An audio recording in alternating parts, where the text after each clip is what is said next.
Hey, good afternoon. My name is John Boyd. I'm the Assistant Director of the Office of Biometric Identity Management within Department of Homeland Security. And this is my first opportunity to try out my vlogging system. Very rudimentary. I actually tried this just a few moments ago on my other iPhone with this lavalier mic, and I got a lot of static through the other iPhone. So I'm going to give this one a shot. Wish I'd written down all the things that I had before, and I'll try to remember them. The discussion is around how do people of different generations work together better.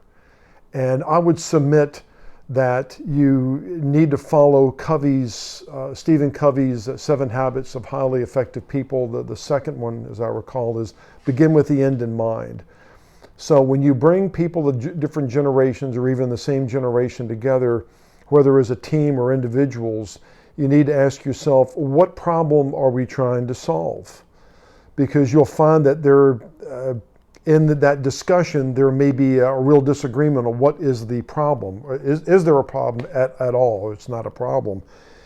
Then you've got, once you decide that there is one or a small set of problems that you can address, the ways that you can go about solving them. There's different ways there as well, mathematical, non-mathematical.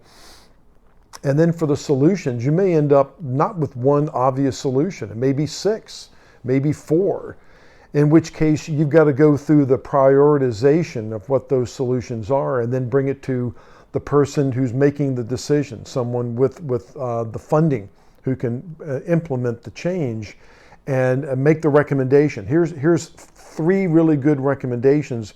We chose number 1 first because of the following. I think that's really important. And in these discussions, as best you can, try to do them face to face. Now, I'm the tail end of the baby boomer. I'm used to going into work. I know other people aren't.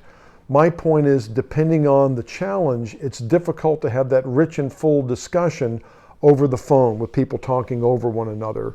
Only thing worse than that is email or texting because you lose so much in the translation. Just some things to think about there. One of the things that's coming through as we're 6 weeks or so into this pandemic, the absolute importance of a video teleconferencing. That's just been very important. Focus on those deliverables. That's what crystallizes people's thoughts and the crucible of time. Think of deliverables the same way as good goals are set up, or SMART goals. S is specific, so be as specific as you can about what you're trying to solve, what the delivery is, bounded. M is measurable, so you have to be able to measure the result as well as the process.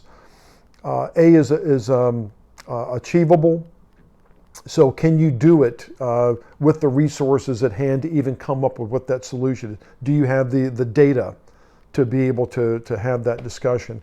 R is realistic.